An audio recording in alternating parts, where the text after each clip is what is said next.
I said, yo, man, I got me up. I want to let be live, but I swear, not easy. Papa rapping, my old man, I get it. My girl was doing, I'm breaking the profit. On my way, people calling me names. All the trouble I see, I ain't do at a piece. When no suffering, no sources, I can't pay the phone, how I get paid. Sooner or later, my hustle pay. Let pay, and I'm rushing myself. Keep it cool, everything have a CC. Too much rushing, I probably chasing. One day. One day. I'll get it cool. One day, my hustle gonna pay one day. Any mistake gonna see my face. Me pa know I'm not rushing it. One day, success gonna come my way. I know my hustle gonna pay one day. Any mistake gonna see my face. Me pa know I'm not rushing it. One day, success gonna come my way. Yeah. My mama was so angry. My papa was so angry. My friend was eat money. Any mess that will come on that miss. Oh, you're gonna be. So I on my way. I on my way. I on my way. I on my way. I on my way. I on my way. I on my way. I on my way. I on my way. I on my way. I on my way. I on my way. I on my way. I on my way. I on my way. I on my way. I'm on my way to this place and I'm looking for money. Looking for money, oh. Looking for money. I want me mama happy. Want me papa happy. Want me my brothers and sisters to come around me. Hey, Capilico, why you know you hustle? Why saying the book by the Genesis? Shall come to fire, shall come to power. Why I feel be working on Wednesday? In my love for the ma, in my love for the ma. All in the dark, all in the dark, all in the week, all in the week. All in the sun, my mama was so angry. No for air. My papa was so angry. My friend would eat your money. Any mess that would come on that miss. So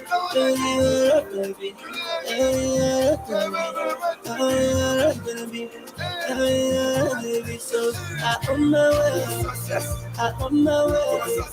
I on my way. I on my way. I on my way. I on my way. I on my way. I on my way. I on my way. I on my way. I on my way. I on my way. I on my way. I on my way. I on my way. I on my way. I on my way. I'm on my way to this place and I'm looking for money.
morning, ladies and gentlemen. This is Tony Commander J.R. Glapohkpa Chesson.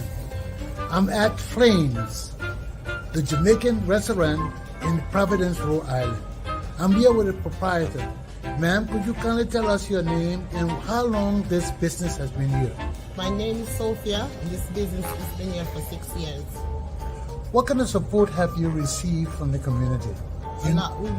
Great support. We receive great support from the community. And especially the African community? The African, the Spanish, and then we're close to the hospital, so there's a lot of people that come by from the hospital. All different culture. Oh, that's Everybody nice. want to try something new. Yes, I just took a shot of some of your food here. It seems very delicious. I've had some of them too, some of your meal. Yeah. What message do you have for your customers? They could come anytime. Come anytime. We treat our customer with great respect. Thank you very much, Sophie. You're welcome. And I hope you have good luck here as long as you're here. Okay, thank you. Have a good day. You too, dear. Thanks.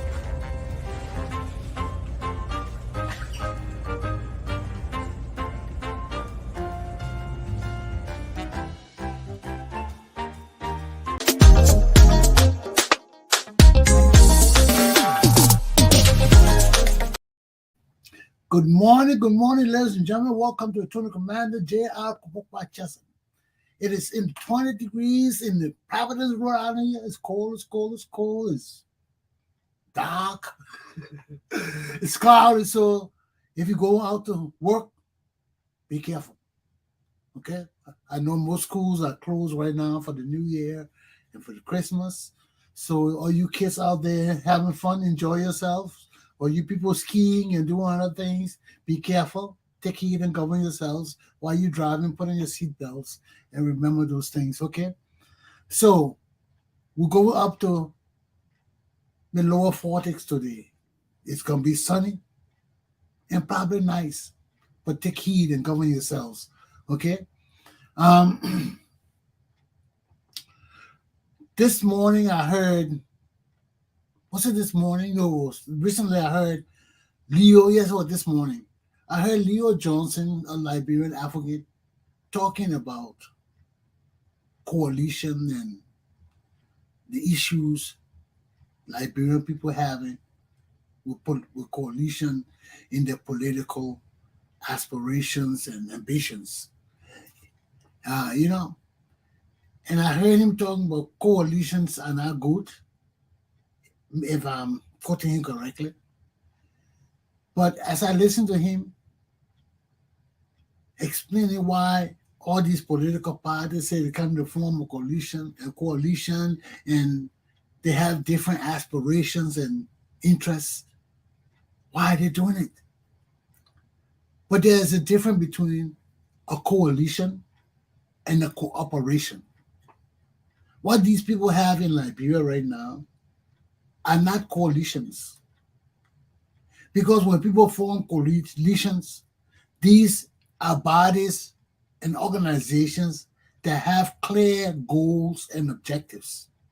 The people that form these coalitions come together because they have similar interests and they understand that all their interests are not monolithic. They're not one. So that's why they come to the table to sit down and discuss their interests.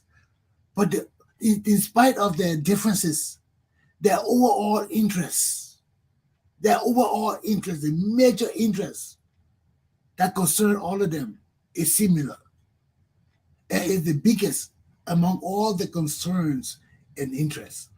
That's why these people come together to form a coalition, because they are aware that the overall interest is the primary thing they must achieve for them to be successful as a party in becoming the leadership of the nation. So that way they come together.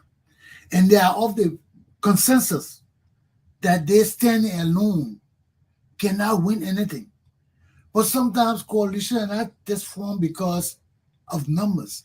They also be formed because of major interests. If we have the same interest, why are we opposing each other? Let's form a coalition. Let's come together. But that don't mean we don't have different interests. We do have different interests, but the different interests we have do not amount to the grand interest of our organization. All the little interests are minute. They really do matter when they look at where we want our organization to go. Do we want it to move from here to the next level? If that is our primary interest and we cannot do it alone, then we must form coalition. But these coalitions are formed with clear goals, clear interests, clear party organizations. And this was what we're lacking in Liberia. Because, first of all, the coalition in Liberia that were formed was not a coalition. It was not a real coalition. Look at the parties that formed the coalition. ANC, yes. UP, yes. APL, no. APL was the least party of all the parties that came together for that election. They weren't even close to the next party. When you put UP and ANC together, they were not the next party, they were the last. So how would the last party come up to form a coalition with these other parties? It's possible, but there's no way it can have the same interests as ANC or UP. Because first of all, they don't have the manpower. ALP does not have enough partisans. Secondly, they're not a popular party. They were the least of all the political parties. So even bringing them into that coalition, you ask yourself, was it worth it? Was it worth it? Because in spite of the fact that it added numbers to the coalition, the number were not significant. They could have beaten George Weah, get the two of those parties together. They could have defeated George Weah. And with those two parties together, there would be no objection of who will be leader or not. When they go to the primary, whoever wins is the leader, the second person is the vice president. And there wouldn't be, and there shouldn't have been any fears of having a convention where the two parties will sit down and elect who would be among the two standard bearers who will lead the party. But when people got misgivings, when people want to deceive each other, they're not true for the other. There's no coalition. It's a cooperation. And that's the difference. That's the difference. Because when coalition form themselves, their rules and objectives are made clear and accepted by all parties. But these people came together and their framework document, they didn't agree on it. So if you don't agree on the framework document, you have no coalition. They were cooperating with each other until and unless you sign the document forming that coalition and agree on the constitutions and rules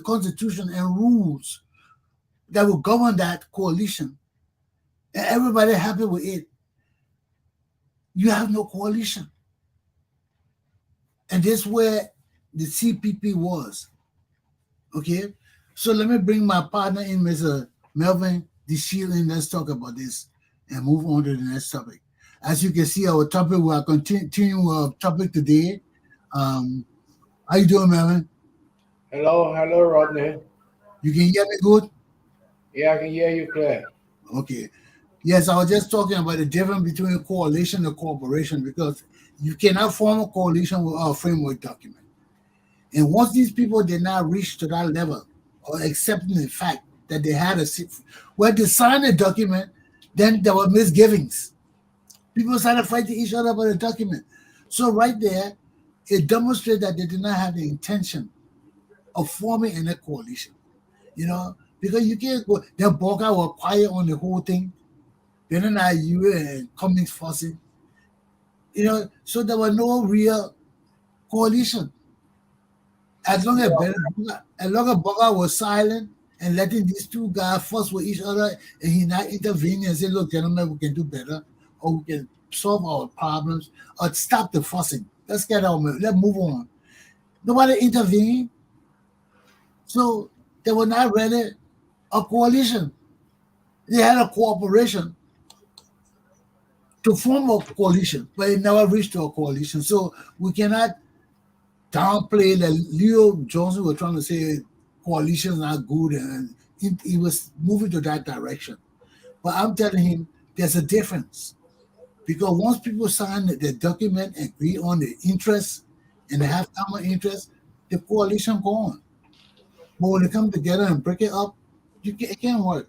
But remember, we're talking about our topic yesterday, assessing our party leaders, and we ended on healthcare. So let's just conclude that and move to the next one, which is governance. So what will you say to conclude this issue of healthcare were on yesterday of the parties? Yeah, first of all, I would say thank you for the invite. And the weather here in Belgium it's about 10 degrees this morning. It's kind of dark like. And this is the capital city of Europe, Belgium. And I would say good morning, good afternoon, good evening to all the viewers around that are listening to this program. I want to say hi, and I'm glad to be here to give my point and opinion on how we see things in Liberia. First of all, the discussion this morning I think is very important for us to talk about it, because these are some of the problems that we have been having and still having in our country, and I don't see a leeway out of it. But I will come back to what we scheduled to do today.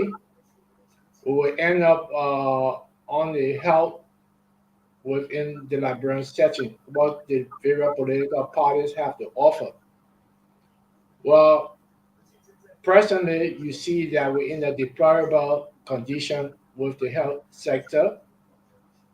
There's no future, there's no visionary that have brought out any plan to change the structure, and our people are suffering. Our people are suffering because of the the governance that we have within our setting. Nobody taking responsibility of these important things, and the priority of the government is at a different trend. And the priorities are, I mean, we cannot see it being successful in the near future. If we don't have a good leader. We'll come back to the health again. I don't see anything from the Joseph Boakai camp. I don't see anything in the manifesto that talk much about health. Same with Cummings. I don't see him talking about health much. And we're into the lead with the government, and we're in a disposition at this moment. It is hard. It's hard for us to see the real things, what is actually happening, and how we can come about solving the problems. When you talk about this morning, you talk about the unity of the different political parties in Liberia. I will tell you today, there is no unity. There is self-greed within the setting. If you have a greed and you go into a collaboration with a particular group of people, your inner self is telling you, I want to be. But on the outer part, you're telling the people, oh, let us get together. When people get together, people come together with one idea. I've been coming together to put up one idea. And if that idea doesn't go through, it left with that individual, with that selfish mind, with that agree within their heart, will always disrupt that group that is trying to put something all together as one.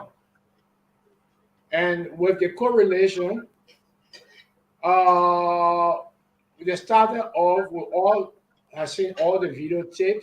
We have followed it up from the start of the CPP.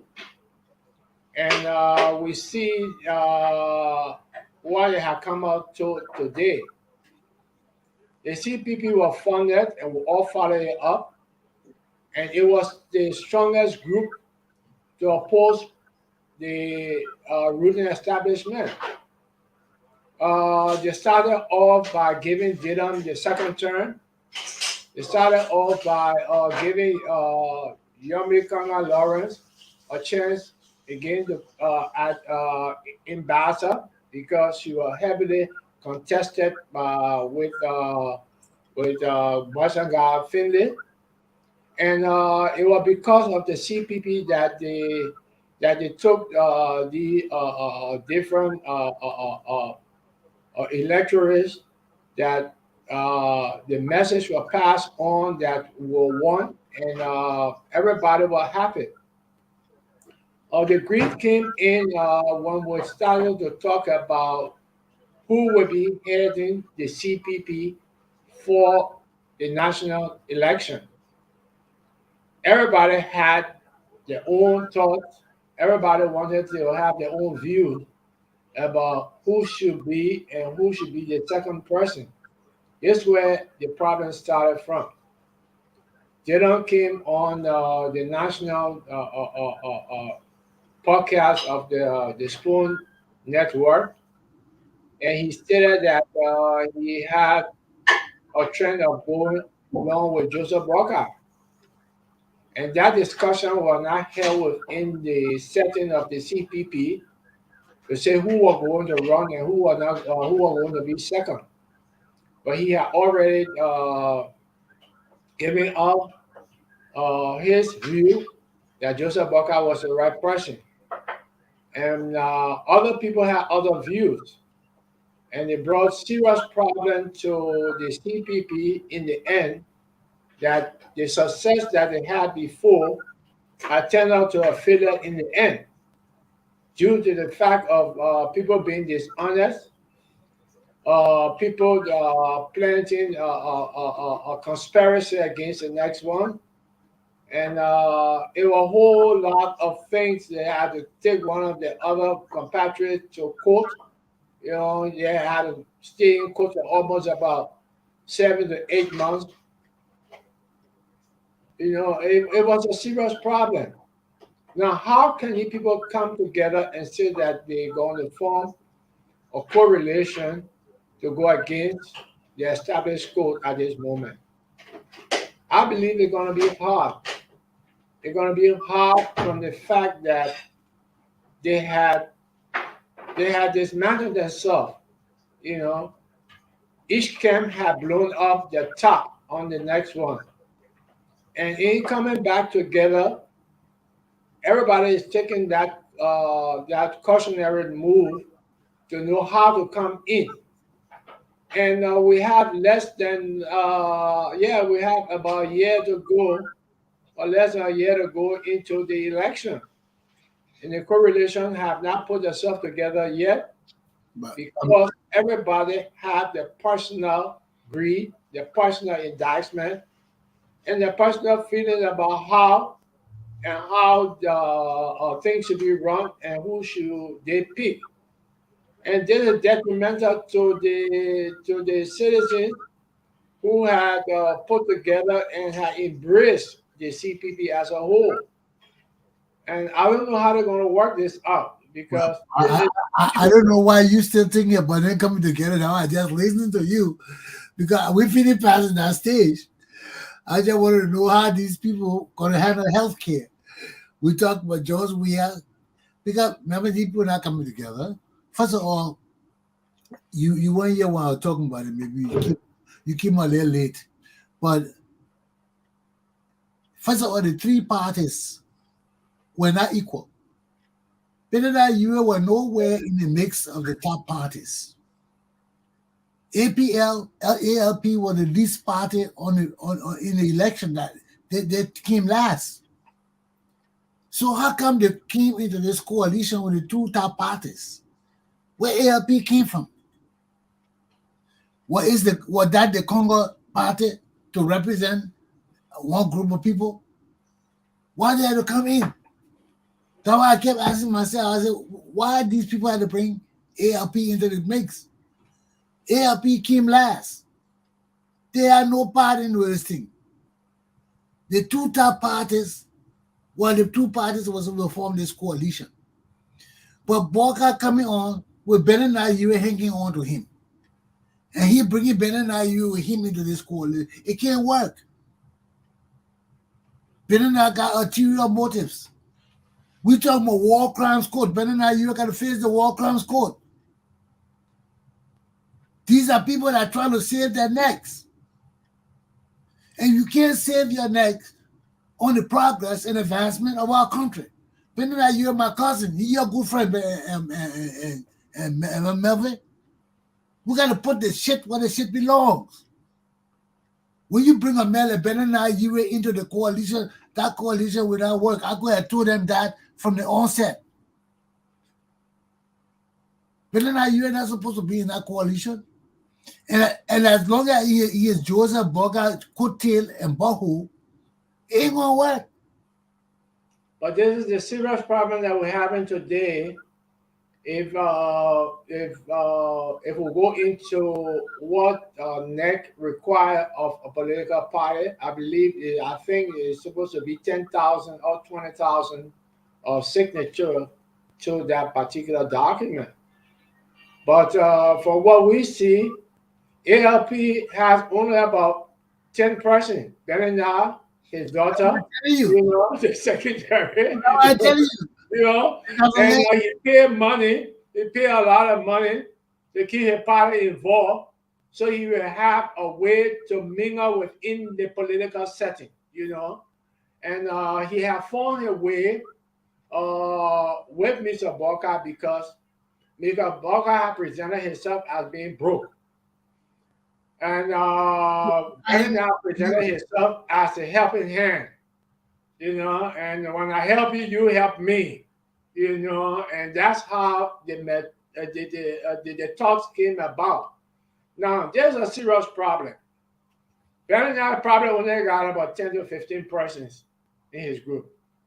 And Costa. JMB has the populace at this moment. ANC they are making progress.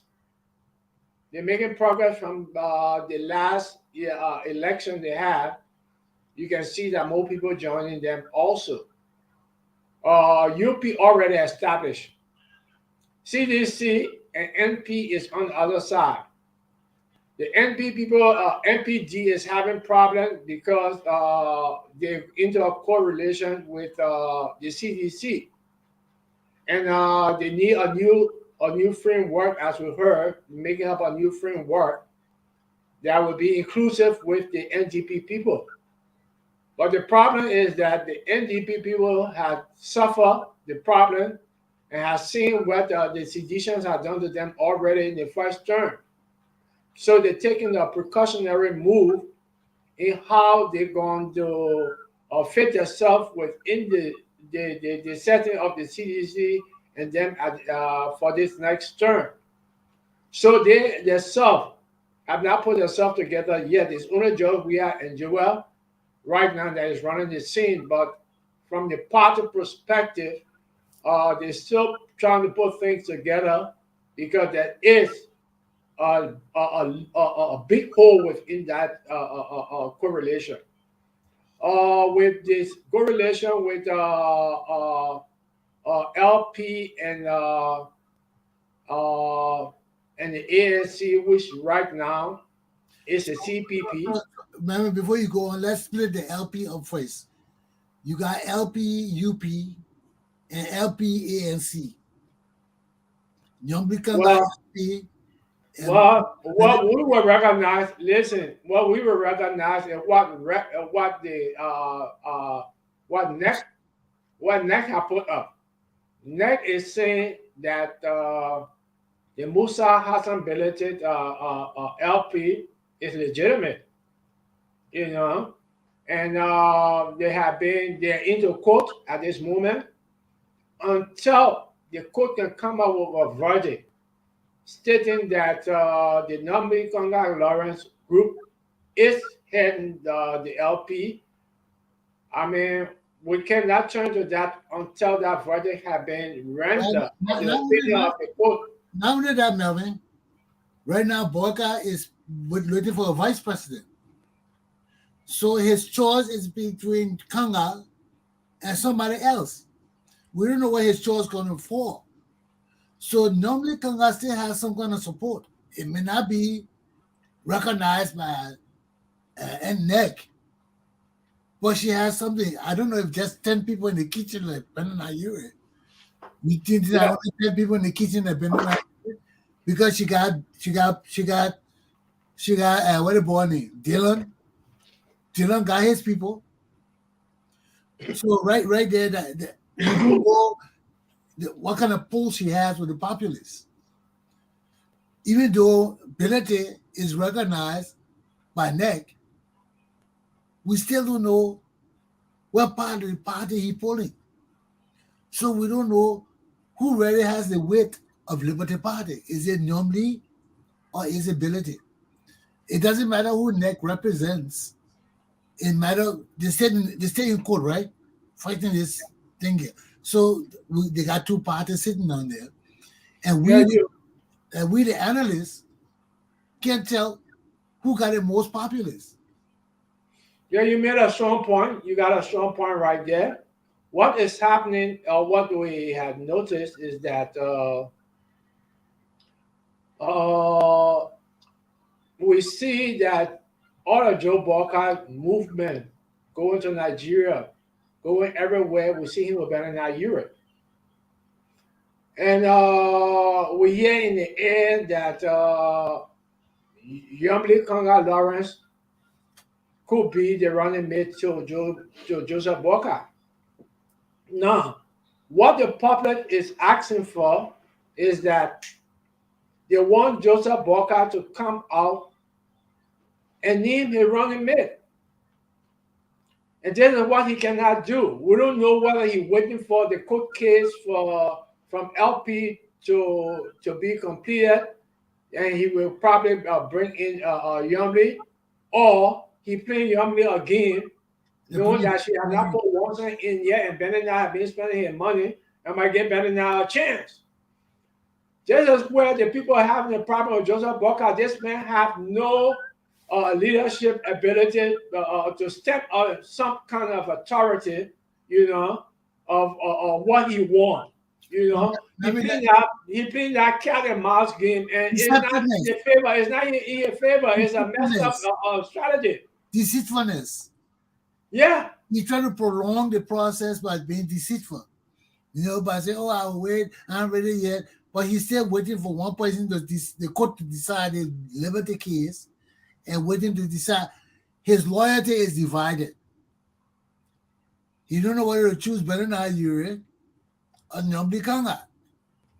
That's why we say that this man cannot make decision. It's a serious problem. It's a serious problem because if you go on the different radio stations right now, you hear that the people are asking Joseph Boakai to name a running mate. Joseph Boakai has stated he has put it way up to February. You know, people hoping that February he will be able to do that. But before that is done, why can this man make some kind of decision that would that people will say, yes, this woman has made a decision and would believe that he's in authority? In the last election, he made a mistake again with his vice president. Who he picked the last time? Well, he brought in somebody that was not well known, and he was advised by the people that this person was not the right person. Okay. But he did it right to choose who he wanted, and it was a wrong choice. Another instance again, the last senatorial election that they had there in Lofa. He went and he canvassed for somebody that the people believe was not going to win. What happened? The old man went and he spent 3 days up there in Lofa canvassing, and at the end, they beat his candidate. That is when Lofa got split. This is where the problem is now for the national election, that Lofa is split because it's not everybody believe that Joseph Boakai group is strong, you know. So people in Lofa can make their own decisions. Likewise, the people in Monrovia, cannot make their own decision. But remember, this is a problem with the leadership of Liberia right now. People are indecisive and deceitful. When you got these two things together, it can't work. Because Joseph Boakai, like you say, he owe better than you for some favor. Then in his heart, maybe he want to choose Yomi Kanga. But it can't work. And that's where the problem is. When you facing all these things and you come to deal with the situation at hand, it's very critical. Because we can see it from every aspect. This man is confused among these two people. He's confused. And there is no way possible sound thinking Liberian people will want better than you for best president. There's no way, man. Better than you got to face the war crimes court. He got to face the war crimes court. And he's just like Prince Johnson right now. He's just like Prince Johnson. Prince Johnson is fighting with every means possible to avoid the war crimes court. And at least his own, we know his intentions. But better than you are not saying that he's trying to avoid the war crimes court. He's not trying to say that. But he just want to be vice president or in a mix of power so he can escape it like Eddie Johnson escape it. Because how Eddie Johnson said he will have a Truth and Reconciliation Commission, and the people condemning our own leadership of the country and telling us she can't be president of the country no more. How would that work? How would that work? The woman in power, then we're telling us she can't be in power no more. She can't serve as president. It would not work. And that the same thing will happen with Bernard Ure if Joe Boakai selects him as vice president of Liberia. He can't be tried. And Bernard Ure can't be avoid the war crimes court. We got to know where he got all his wealth from. We got to know his involvement in our war. To what extent? These people can't escape our war. Not even my own relatives. They can't. Yeah, but there's the problem we're having with the people. Oh, Marion? Yeah. Yeah, people try to dehumanize the others when it's in their interest. You see, when it's in their interest to try to dehumanize the others. And this is what we call dirty politics. And dirty politics in Liberia. The people are not talking about politics. They are not talking about the well-being of the people.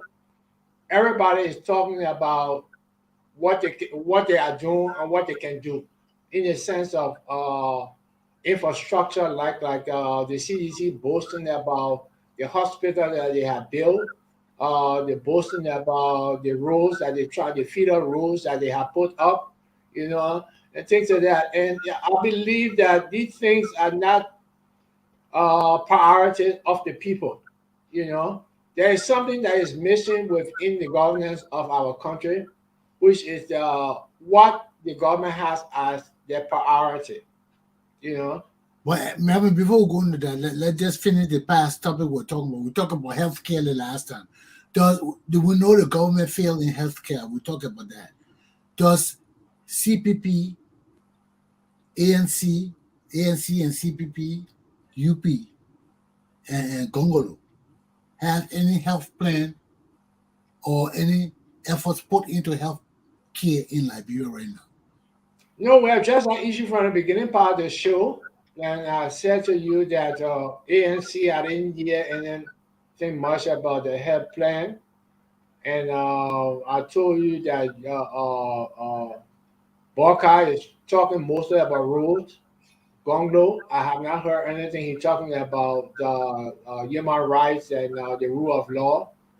And from the ANC group, they're talking about the economy, you know.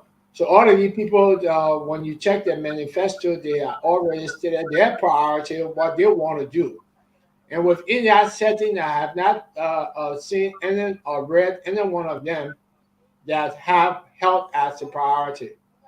So that means to say our health sector will stay in that deplorable condition until we have a new president or new leadership that will come up with something after they have been attacked by the people. Probably they will come up with a plan, you know, because I don't think that this is going to go on for a long time. The people are being hurt. The people are being abused, Deceived, literally within their own rights. You know, the rights to have, the right to go to the hospital, the rights for health aid and help and all of that. I mean, I don't know how to put it, you know, but it's a complete mess. It's a complete mess, and I hope and pray that the people that are planning for the next election will put health, which will include the Zocos, which will include the other things, you know, the prison thing, you know, all will go on health, you know, to see that that structure will be revamped to the extent that we will have a vision for the people, a better healthcare vision for the people for the future. at least fixing JFK. I mean, Well, JFK will remain as just for killing. JFK just for killing. our major hospital, man, everybody building Yeah, it's hospital just all for killing. around, and they can't fix the major hospital. I It mean, is known for just for killing. Yeah. So it's a serious problem.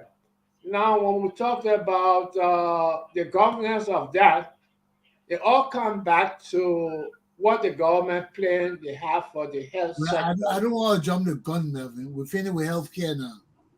Let's move into governance. Governance, there's not about just JFK. Let's look at governance now from the holistic perspective. When we talk about governance in our country, we are Christians, we are Muslims, we are Buddhists, we are animists. We are governed primarily by the super being. That where our first ideal of governance come from. What would you say of our religious institutions today in Liberia? What will you say about the what? Our religious institutions. Now, that is where I told you before on our first podcast, I asked you the question: is Liberia cursed, or are the people cursed? And we all have to look at how we look at or how we assess the whether Liberia is cursed or whether the people are cursed. I will come back to what me and my mom discussed before she died. And I was talking to her, and she said to me, I said, Mom, how you got all these churches around the city, every corner is a church. She said, Melvin, all the people there, they are demons. That's what she said. They are demons. The people using the churches and religion as a gateway to get money. They're using it as a gateway to get popularity. They're using it as a gateway to get some kind of influence, and it had been manifested into the president. He went and he built his own church, and the name of the church is Glapohkpa. Can you imagine the word Glapohkpa relating to some kind of abusive word? But that's a name, You got Bishop Winker, who we all know is not a bishop, but he's there for only money. And we have so many other Nigerians, people within our setting there, telling the people that they can do this, that they can do that. And that will put that on the country and put that on the people. The people have been misled. The devil, the demon is running Liberia. You cannot have a demon running the country and you expect the people to be godly. It's impossible. It's impossible. If you have a godly leader, the people will be godly. Or you have a demon leader, definitely the follower will be demons. And it's a serious problem of the people, of the infrastructure of the Nigerians and the other Ghanaians that come into our country and telling the people that they can pray for them, they will get rich. They can pray for them, they will get position. They can pray for them, they will have children. And our people have gone and believed the people. We have a vulnerable society, a society that cannot make decisions of their own. And this is manifested into all angles, the educational angle, the spiritual angle, and we are brain drained. We are brain drained, Rodney. It's a pity that we have. I don't see the outlet, except when we have some kind of new leadership that will come up with some vision to take us what we're into. Well, you see, Melvin, when I think about governance in terms of leadership, what you're talking about, what your mom said about the demons all around, that has been going on since Jesus' time. Even when Jesus was going around preaching and started healing people and raising the sick, raising the dead and healing the sick, there were other people going out there and preaching in Jesus' name. And if you read the Bible, the disciples came to Jesus and said, Jesus, these people out there preaching in your name. What Jesus told them? Jesus said, if they're preaching against me, how can they be against me? They don't know what they're doing, Melvin. And that's the only thing that is a problem for it too. Because our Bible also tells us when the leaders sin, the people sin. Just how you were talking about the other day, how when the president started wearing his new suit, everybody started, I think you talked about that, right? So you started wearing your suit too, or George Weah started wearing his suit, the suit he wears. Other people started wearing it because they supported the president. So the president sets the trend for many things in our country. When Tobo was there, everybody started wearing French and sweating suit and doing all these things. Everybody the president set the standard.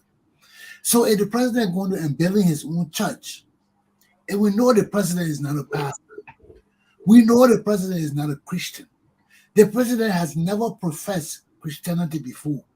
The president has never once gotten in public to preach about Jesus Christ. Now, how all of a sudden, this man been playing football all his life. All of a sudden, he's president now, he can build his own church to go teach about Jesus Christ in the church. You educated more than we are. I'm educated more than we are. Do you have a church? No, but why? Because you understand the significance of our religion. Yeah. You are a Christian. You understand it. But other people using it for political means. Because they say many of our people are Christian and our indigenous people, once you call Jesus' name, they will do anything you tell them to do. Because their education is limited to the pastor. not to the reading on the Bible and understanding it for themselves. This is where you and I differentiate ourselves from those people. But why? Because we have achieved a level of education. Yeah. And they haven't. So in order for them to get the direction for their beliefs in the God that they want to believe in, they depend on the pastors. That's why everybody going to pastorhood now, because the majority of our society is illiterate. Yeah. And they will follow those they trust because they believe in God. Yeah. You know, whether you want to put them down or not, with their beliefs, it's sincere. Yeah. Yeah. Many of them believe in God, Jesus Christ.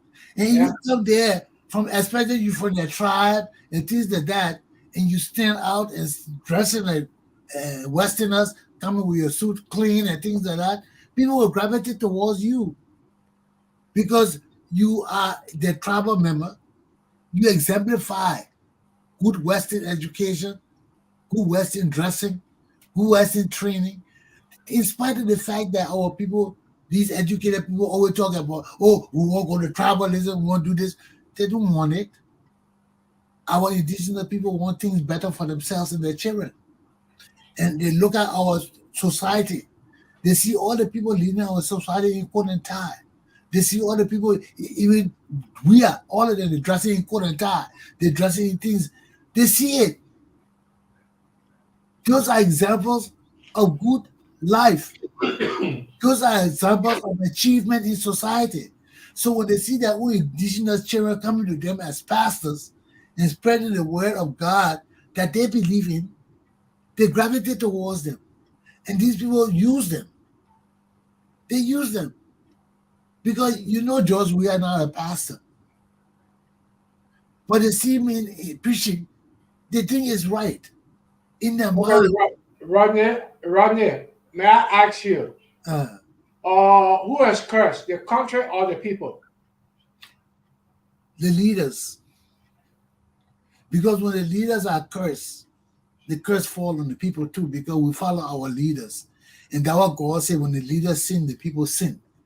Because people look to our leaders for leadership and guidance and direction. And you see, and our leaders right now, what happened in our country, the Christians are silent and letting these people run our church amok. Because the real Christians are in the minority. It doesn't matter, because that means faith overcomes fear. Yeah. Faith overcomes fear. Daniel in the lion's den, the three brothers that died in the fire, and all of that. It was faith. Rodney, mountains. Rodney, the people are living in denial and fear. Denial and fear. Listen to the two words, denial and fear. My only point is, Melvin, Christians do not involve themselves in politics. We're not politicians. But when people enter our churches, who we know are not Christians, Prince Johnson, George Weah, and they turn our churches into satanic cults. Yeah. Christians have a right to stand up and speak out in the name of Jesus. Why they are not speaking out? Why they are not speaking out? Because they are lukewarm. They are not real Christian. Melvin, there's no way real Christian will be in Liberia. Mother Douglas died for her belief. All the people that spoke out died. Who are we today? We can't speak out against these demons in our churches. Yeah. That's why I come back to. I said the people are living in denial. You understand, man?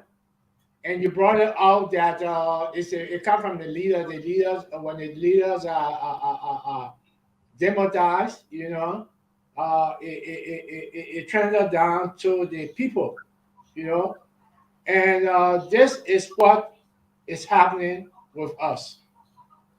When Joe killed Mara Duque, and she predicted that after 20 years, before that bro was going to come back to itself, and it was under certain conditions.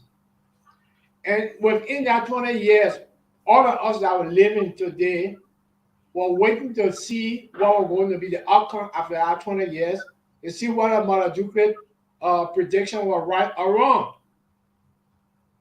And it came through. It came through.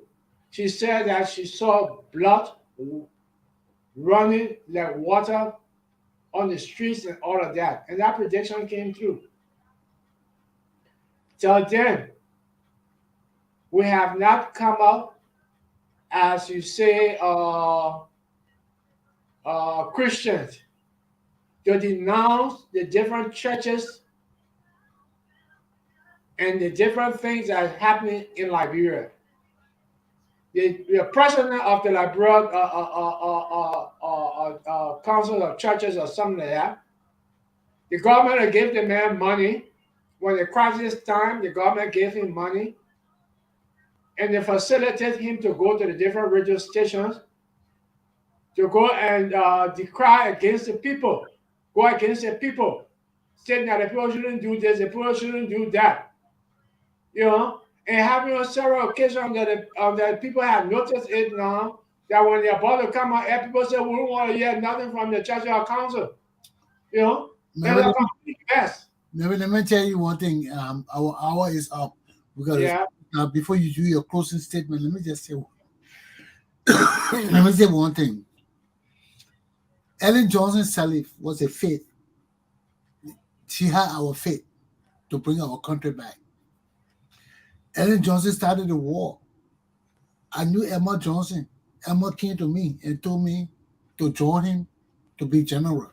That Ellen Johnson Sirleaf was the backup.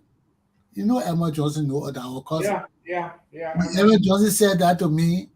I told Emma straight. I said, Emma, who is the other person with Emma Johnson? He said, Charles Taylor. I told Emma straight. I said, I can't go with you. He said, why running? I said, they will kill you. I said, they will kill you. They will kill me too.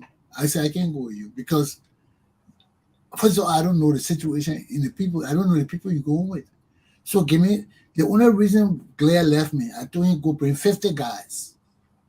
Let me look at them and choose my bodyguards. Then I will come with you. But I want 25 guys to be my bodyguard. Go bring 50. Let me check them out. And take my bodyguards, then I will come with you. And he couldn't guarantee that. So I told him, I said, I can't come with you. I said, because they will kill you. What happened to Claire? They kill him? Charles Taylor, I told you straight, I said Charles Taylor will do when Doe took over our country. Charles Taylor joined Doe and ripped our country of millions. Then they did like this shenanigans thing that he stole from Doe. They put him in jail in Massachusetts. I said, Ellen, Chauba put Ellen there. We didn't know about Ellen. Chauba brought Ellen and made her finance minister. That the same woman that joined Marcus Matthew then to betray Chauba. I said, I can't join her either. These people are not true for people. But the point is, Melvin, Ellen Johnson Sirleaf was supposed to be a Christian. She's supposed to be the woman that set the standard for the new Liberia because many of us have faith in her. Despite the fact of what she did in the past, despite the war and all, I didn't care about that. I wanted to support Ellen. The representative of Rwanda took me to meet Ellen at the Capitol. I was a guest of Representative Langevin. He took me with her. The woman saw me, she took picture of me and all. Then somebody might told that Chesson boy, he now on your side. And he came back, she didn't want to see me. I don't want to talk. The representative called, Madam, come meet Mr. Chesson. No, I don't want to see him. I know him. I know him, I don't want to see him. That's what she said and walked away. I told the representative, leave her. I said, she know who I am. And he looked at me. I said, leave her, Rep. I know she is. But Ellen came to our country. We trusted this woman. What she did, she brought the Queen of Sheba, the greatest witch woman in East Africa. She brought that woman in Liberia. You heard about it? No. You heard that woman walk from the airport, barefoot or whatever, to Monrovia? She walked to Monrovia. She didn't get no car. She walked. That woman sold our country to witchcraft. People who knew Ellen said she changed. Even my sister, even at cool close to Ellen like this, she said, well, Ellen came with that woman, she said, somehow Ellen changed.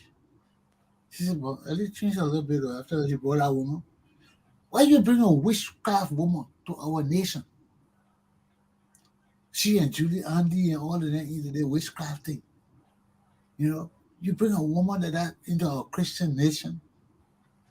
I'm just hearing this. Yeah. You didn't know about it?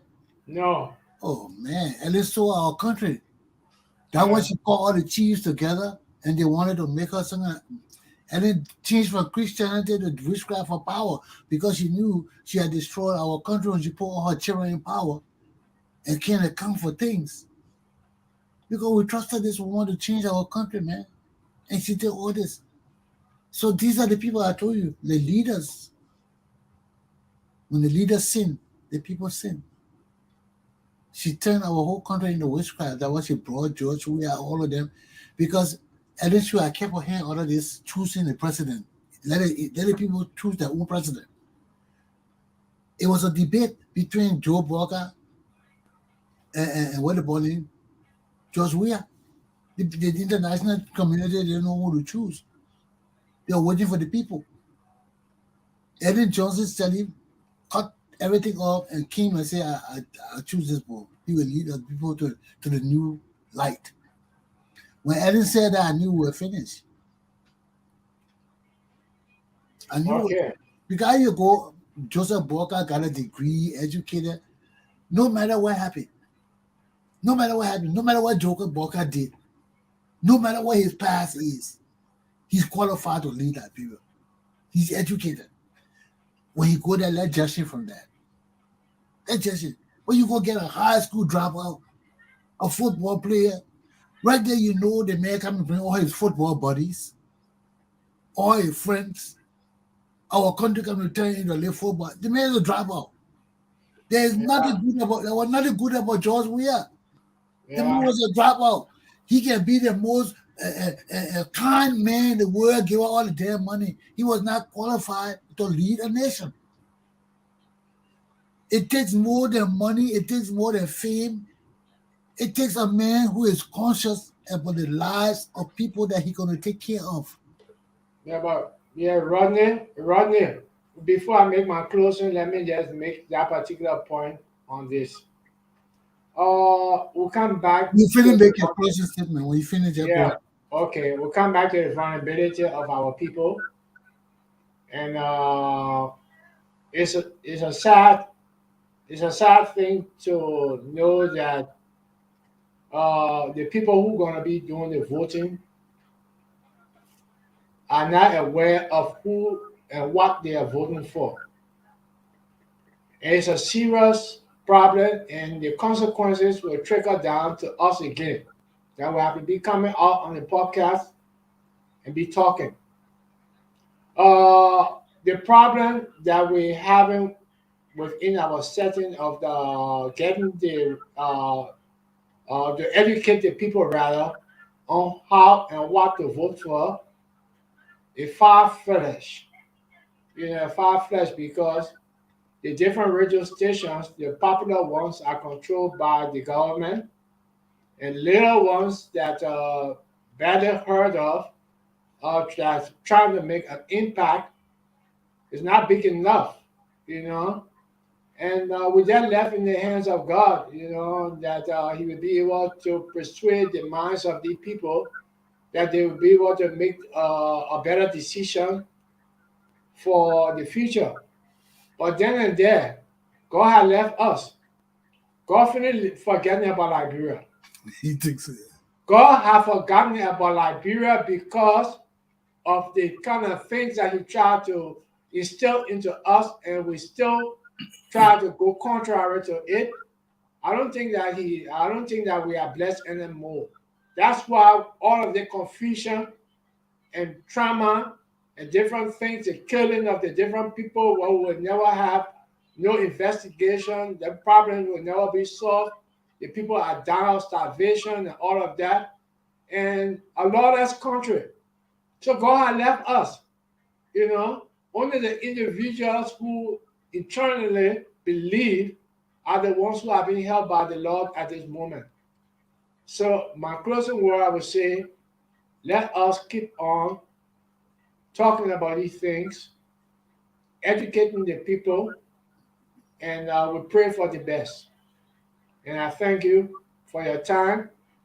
And I ask all the viewers and listeners to share the program and let us create another a bigger platform that at least what we're trying to give out will be accessed by many others. Thank you. Thank you, Melvin. Ladies and gentlemen, please share the show. As you heard, Melvin, we appreciate it. And we'll speak more about these issues concerning our community and our country because we need to talk about it. If we don't talk about it, our country will not grow. In the cause of the people, the struggle continues. I like to say, our luta continua. Until we meet again tomorrow, stay safe. Don't do what I wouldn't want you to do. If you do, don't call me.